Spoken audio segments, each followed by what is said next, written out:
네, 오늘 말씀은 누가복음 17장 1절에서 6절까지입니다. 네, 우리 교독하시겠습니다. 제가 먼저 읽겠습니다. 마지막 절은 같이 읽겠습니다. 예수께서 제자들에게 이르시되 실족하게 하는 것이 없을 수는 없으나 그렇게 하게 하는 자에게는 화로다.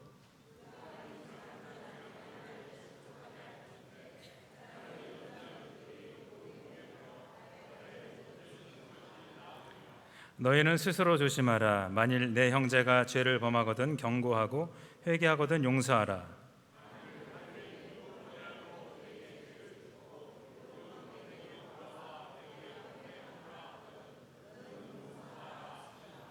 사도들이 주께 여짜오되 우리에게 믿음을 더하소서 하니, 같이 읽겠습니다. 이르시되 너희에게 겨자씨 하나일 만한 믿음이 있었더라면 이 뽕나무더러 뿌리가 뽑혀 바다에 심기어라 하였을 것이요 그것이 너희에게 순종하였으리라. 아멘. 네, 오늘 말씀은 마땅한 제자도라는 제목으로 말씀을 나누겠습니다. 네, 어렸을 때 학교에서 군인은 군인답게, 학생은 학생답게 이렇게 말을 많이 들으셨을 텐데요. 사람은 그 각자의 자리와 역할에 맞게 살아가는 것이 이제 옳은 삶이다. 이것을 이제 가르치시는 겁니다. 근데 사실 실제로 그렇게 살아가기는 쉽지가 않습니다. 요즘 세상은 특히 구분이 점점 이제 희미해지고 무엇이 옳은 것인지 또 틀린 것인지 구별하는 게 쉽지가 않다. 이런 세상이 됐습니다. 근데 성경은 우리에게 자유를 말씀하시지만 그러나 자유는 무질서나 방종이 아니라 바로 분명한 기준 안에서 자유이죠. 갈라디아서 5장 13절에 이렇게 말씀합니다. 형제들아 너희가 자유를 위하여 부르심을 입었으나 그러나 그 자유로 육체의 기회를 삼지 말고. 아멘. 네, 하나님은 우리에게 자유를 주셨지만 동시에 지켜야 할 기준도 주셨다 이것입니다. 그래서 우리는 예수님의 부르심을 받은 사람들입니다. 그렇다면 제자답게 살아가는 것, 그 기준이 무엇일까요? 오늘은 예수님의 제자로서 반드시 붙들어야 할 세 가지 삶의 원리를 한번 나눠보고자 합니다. 네, 첫 번째는 참다운 제자가 되기 위해서는 작은 자를 향하여 사랑하는 것입니다. 네, 오늘 예수님이 그 바리새인들과 약간 이제 거리를 두고 다시 제자들을 향해서 말씀하십니다. 그러면서 제자도가 나오는데요. 예수님은 특별히 그 제자들에게 마지막으로 각별하게 조심해야 할 것으로 실족과 용서를 말하고 또 종으로서의 마땅한 태도에 대해서 말씀하십니다. 먼저 그 제자들에게 한 영혼도 실족하지 않도록 주의를 당부하시는 장면이 나옵니다. 그래서 예수님이 생각하시는 것은 한 영혼의 행복과 번영입니다. 99마리의 양보다 잃어버린 한 마리 양에 더 관심을 가지시는 분이 우리 하나님이십니다. 누가복음 7장 23절에 그 예수님은 세례 요한을 빗대어서 말씀하셨는데요. 제자들에게 자신으로 인해 실족하지 않는 자가 복되다 이렇게 선언하신 바가 있습니다. 그 실족은 이제 예수님의 사역을 믿지 못해서 걸려 넘어져서 죄를 짓는 것을 우리가 말하는데요. 그 믿음이 약한 자들을 바라보시면서 실족에 주의해라 이것을 예수님께서 강조하셨습니다.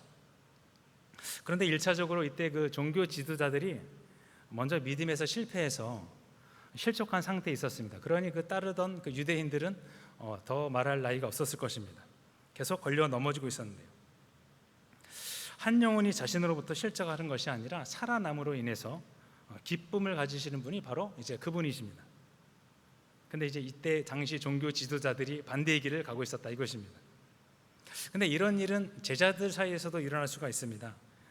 제자들이 예수가 강조하신 제자도의 핵심이죠. 가난한 자를 환대하는 데 실패한다면 이제 누군가를 실족하게 만드는 것이죠. 그래서 물론 예수님은 실족하게 하지 않는 것이 없을 수는 없다 이렇게 말씀을 하셨지만 그러나 실족을 허용하시는 분은 아니십니다. 여기서 예수님의 극단적인 비유가 나옵니다. 누구도 실수하지 않도록 말씀하시는데요. 작은 자는 이제 가난한 자, 또 나사로와 같이 도움이 필요한 이제 그런 사람들입니다. 또 세리와 죄인들도 이제 포함됩니다. 그러한 작은 자들을 실족하게 하는 것이 차라리 목에 연자맷돌을 들여 바다에 던져지는 것보다 것이 더 낫다, 이렇게 말씀하시는데, 그러면 연자맷돌에서 아까 말씀드린 둘은 그는 누구입니까? 바로 실족하게 만드는 자입니다. 그래서 제자들의 이 실족의 심각성을 다시 한번 이제 일깨워 주시는데요. 참 우리 주위에는 작은 자가 많습니다. 그 관심이 사각지대에 놓여 있는 분들인데요. 사람들의 관심이 완전하게 전달되지 못하는 분들입니다. 예수님은 이런 분들에게 특별히 마음이 계셨던 분이십니다. 사실 복음의 핵심은 그 한 영혼이 살아나는 것이죠. 특별히 작은 자가 살아나는 것은 예수님의 귀한 사역 가운데 하나였고, 또 주님이 굉장히 기뻐하셨던 것입니다. 제가 2006년도에 독거노인 분들 아시죠? 목욕 자원봉사를 제가 6개월 동안 한 적이 있었습니다. 그런데 제가 그 일을 왜 했을까요? 제가 물론 자진해서 한 일은 아니었습니다. 그때 제가 좀 철이 없어서 어머니께서 훈련차 봉사 다녀와라 해서 제가 등 떠밀려 간 것인데요. 근데 거기서 판자촌에 사시고 단칸방에서 홀로 사시는 분들이, 또 거동이 힘드신 분들이 계셨습니다. 그분들이 이제 노인분들인데 스스로 움직일 수가 없어서 누가 도와주지 않으면 1년 내내 목욕을 하실 수 없는 그런 분들입니다. 그래서 이동식 차량을 이용해서 이제 목욕을 하는 것인데요. 이제 몇 개월 동안 목욕을 못 하시다가 이제 순번이 돼서 이제 목욕을 시켜드리면 그 아이들처럼 환하게 웃으시는 모습을 제가 기억이 납니다. 근데 사실 저는 어르신들을 이제 목욕을 시키면서도 내가 이걸 왜 해야 되나, 이런 생각을 했는데요. 모두 다 이제 회개했습니다. 근데 지나놓고 보니 참 거창하고 또 대단한 것은 아니었지만 참 보람된 일을 했다, 이렇게 제가 생각이 들었습니다. 그래서 진정한 복음은 그 작은 분들이 진정 원하시는 것을 해드리는 것이 진짜 진정한 복음이다, 제가 이것을 느꼈는데요. 사람의 눈이 아닌 그 예수님의 눈으로 우리가 세상을 이제 바라본다면 이러한 분들이 우리 눈에 많이 이제 보일 것입니다. 더 나아가 믿지 않는 사람과 또 힘들어하시는 분들 또 보일 텐데요. 또 질병으로 고통받으신 분들도 보일 것입니다. 자, 그러면 어떠한 마음이 우리의 마음을 그 작은 자에게로 향하게 할까요? 하나님 앞에서 우리가 귀한 자임을 알면 됩니다. 그리고 또 상대방도 하나님 앞에 귀한 자임을 알면 되는데요.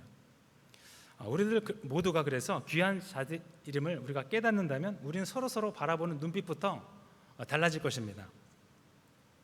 그러기 위해서는 이제 예수님이 어떤 분인지를 알면 됩니다. 예수님은 사회적으로 무시받던 세리와 죄인들 그리고 어린아이까지 참 친구처럼 대해 주셨습니다. 전적인 사랑이신 그분 앞에 모든 사람들이 그분의 말에 이제 경청을 했는데요. 그러니 우리는 그분의 사랑을 받고 있고 또 어느 누구도 또 그분의 사랑을 받지 않는 사람이 없다는 것을 우리가 알게 된다면 우리 모두 서로 귀한 자임을 서로 알게 될 것입니다. 결국 예수님을 통해 우리 마음이 열리고 새로운 인생과 또 경험을 우리가 하게 될 것입니다. 자, 그러면 두 번째 참다운 제자가 되기 위해서는 무엇일까요? 바로 관용을 베푸는 것입니다. 오늘 본문에서는 예수님께서 제자들에게 주신 말씀으로 제자도의 본질 가운데 하나가 무엇인지 보여주는데 바로 용서와 이제 관용입니다.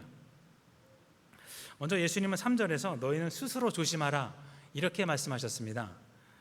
여기서 이제 조심하라는 말은 이제 단순히 경계하라 이것이 아니라 제자들의 삶을 흔드는 그 시험에 들지 말고 늘 깨어 있으라 이것을 이제 말씀하시는 것입니다. 다시 말해서 다른 사람이 내게 잘못을 범할 때 보복이나 원망으로 이런 걸 사는 것이 아니라 주님의 뜻에 따라 행동해라 이것을 이제 말씀하고 계십니다. 이어서 3절에 만일 내 형제가 죄를 범하거든 경계하고 회개하거든 용서하라 이렇게 말씀하십니다. 여기서 이제 형제란 신자를 가르치죠. 또 경계하다는 표현은 죄를 묵인하지 말고 그 죄가 무엇인지를 이제 가르쳐 달라, 가르쳐 주라 이것을 말씀하십니다. 이것이 사랑이 없는 그런 것이 아니라 참된 사랑에서 나오는 이제 그런 권면인데요. 그래서 그 목적이 정죄가 아니라 이제 회복에 있습니다. 이어서 말씀하시죠. 회개하거든 용서하라 이렇게 말씀하십니다. 즉 죄를 깨닫고 돌아온 자를 계속 품으라 이렇게 말씀하십니다. 또 나아가 예수님께서는 만일 하루 7번이라도 내게 죄를 짓고 7번 내게 돌아와 내게 회개하노라 하거든 너를 용서하라 이렇게 말씀하십니다. 그 유대 문화에서 7번, 7은 이제 완전 숫자입니다. 그래서 그 횟수를 제한하는 것이 아니라 이제 무한한 반복, 무한한 용서를 이제 주님께서 말씀하신 것입니다. 참 근데 인간적인 면으로 보면 한두 번 용서하는 것도 쉽지가 않죠. 그런데 예수님은 이제 무한한 용서를 하라 이렇게 명령을 하셨습니다. 이는 제자들이 그 스스로의 능력으로는 감당할 수 없는 일인데요. 그렇게 제자의 삶은 철저하게 하나님께 복종하고 은혜와 성령의 도우심으로 나가야 한다는 것입니다. 죄가 들어오면 우리의 사회는 참 혼란해집니다. 질서가 깨지죠. 왜냐하면 이것은 하나님의 일이 아니기 때문입니다.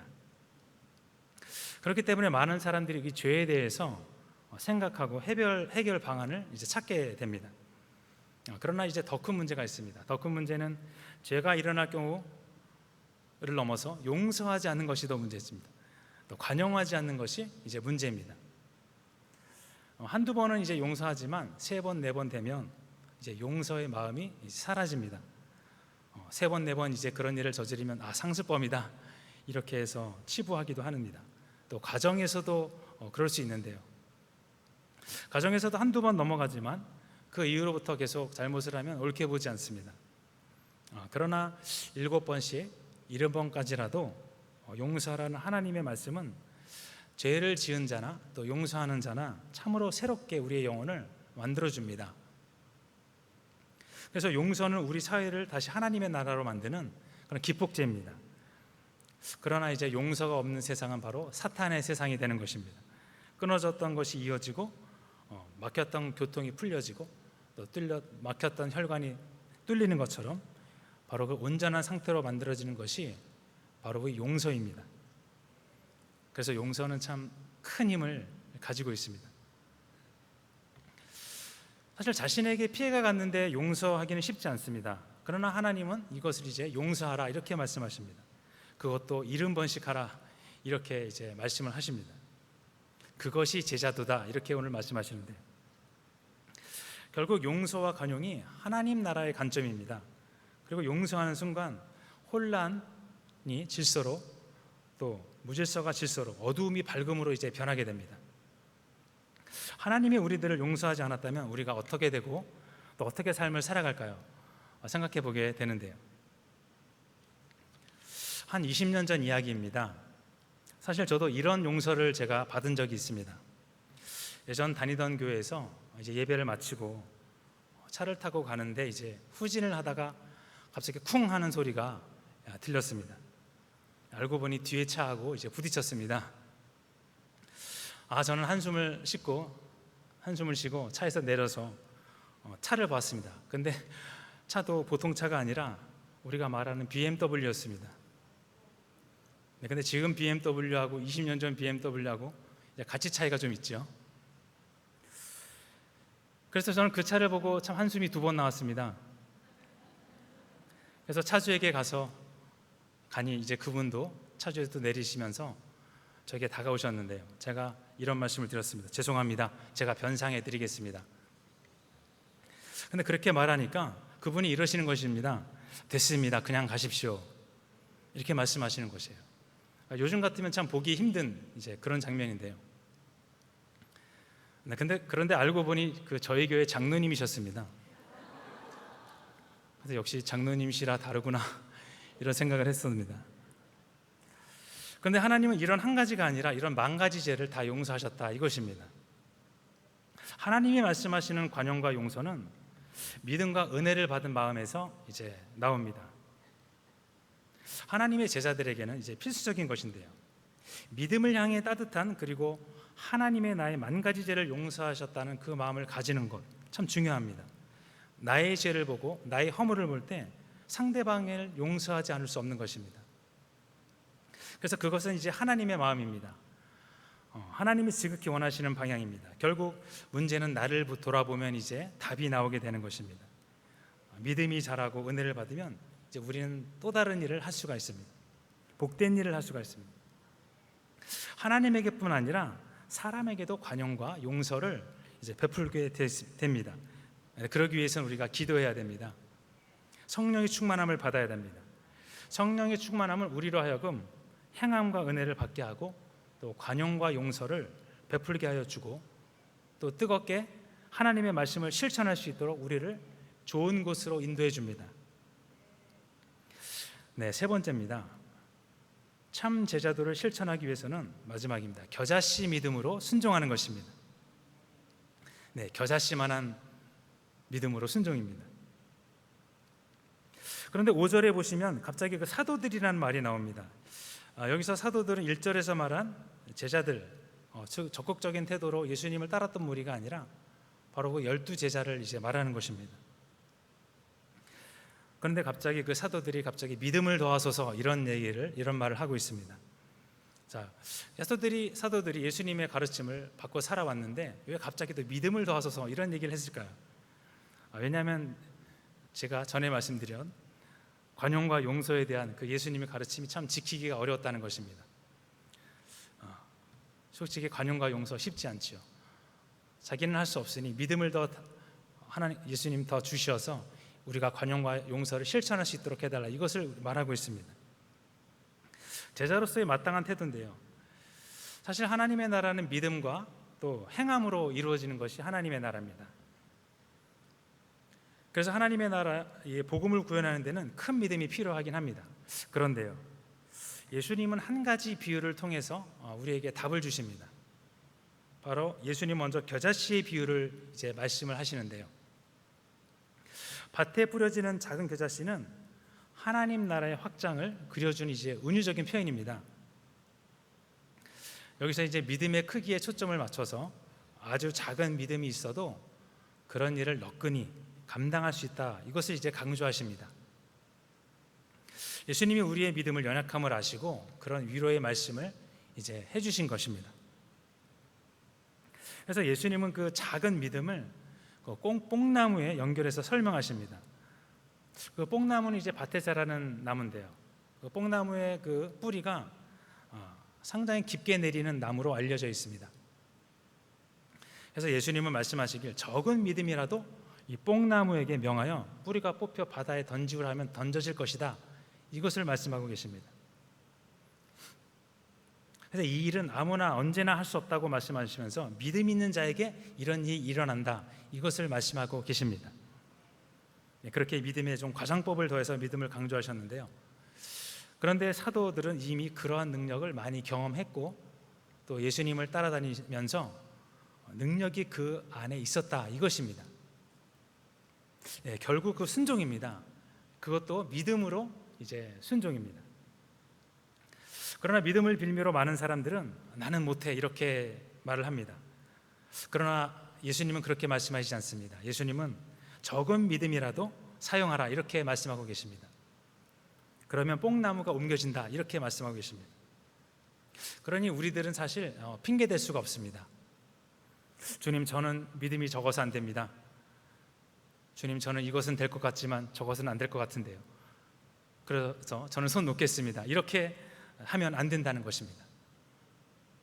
바로 믿음을 사용하라고 말씀하십니다. 그것이 제자도다, 그것을 말씀하고 계십니다. 너희에게 이미 가진 것이 있으니 걱정하지 말고 사용하라, 이렇게 말씀하시는 것입니다. 그 뒤의 일은 이제 하나님께서 알아서 하시겠다, 이것을 이제 말씀하고 계십니다.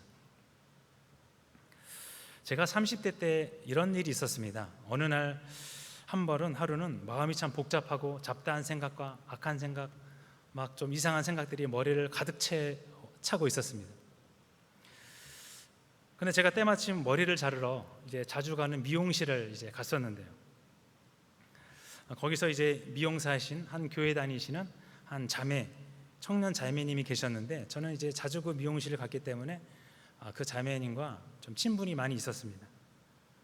근데 그분이 이제 믿음이 크다기보다는 그냥 성격도 조용하시고 조용조용 사시면서 성실히 교회에만 다니던 그런 이제 보통 자매였습니다. 청년 자매였죠. 근데 그날 그분이 제 머리를 자르려고 제 머리에 손을 대는 순간 이런 일이 일어났습니다. 머리에 갑자기 바람이 불더니 제 악한 생각, 더러운 생각, 악한 추잡한 생각이 싹 없어지는 것이었습니다. 저는 그래서 놀래가지고 미용실을 뛰쳐나왔는데요. 저는 근데 이런 생각이 들었습니다. 아, 참 자매님 능력 있으시네. 보통이 아니구나.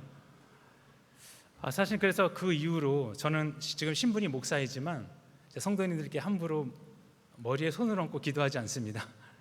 그때 이후의 일인데요. 믿음을 사용해야 합니다. 하나님이 조금이라도 주신 것은 사용하라고 주신 것입니다. 바로 한 달란트라고 사수하고 있으면 이제 안 되는 것입니다.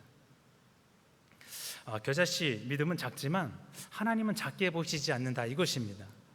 오늘 하루하루가 제자 된 자의 삶일진데 날마다 믿음으로 순종하는 것은 바로 세상을 이기는 방법입니다. 바로 제자로서의 삶입니다. 그러나 믿음의 삶은 외롭지만 외롭지 않은 삶입니다. 왜일까요? 바로 하나님이 함께 계시기 때문입니다. 게다가 우리가 주신 은혜에 감사가 넘친다면, 진정으로 감사한다면 우리는 어떤 것이든지 믿음으로 잘 행할 수 있을 것입니다.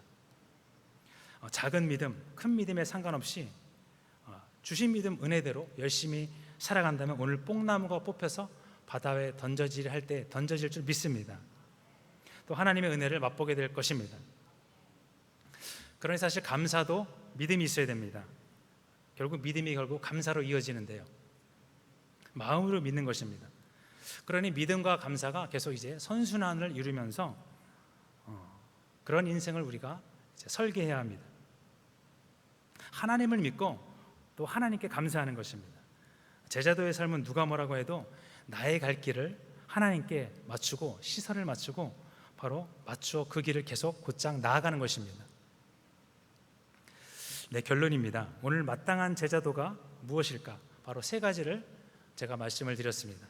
첫째는 작은 자를 돌보고, 다음은 관용을 베풀고 용서하며, 세 번째는 겨자씨만한 믿음이라도 사용하는 것입니다. 예수님의 말씀은 모두 깊은 뜻이 있습니다. 한 구절 한마디도 우리가 소홀히 할 수 없습니다. 모두 영의 양식이 됩니다. 주님이 우리들에게 맡긴 일을 우리가 잘 감당하기 위해서 성도님들께서 그동안 많은 노력을 해오셨습니다. 성도님들 더 힘을 내시기 바랍니다. 주님 오시는 그날까지, 또 인생의 마지막까지 마지막 힘을 내셔서 진정한 제자의 삶으로 은혜 누리시는 저와 성도님들 되시기를 예수님 이름으로 축복합니다.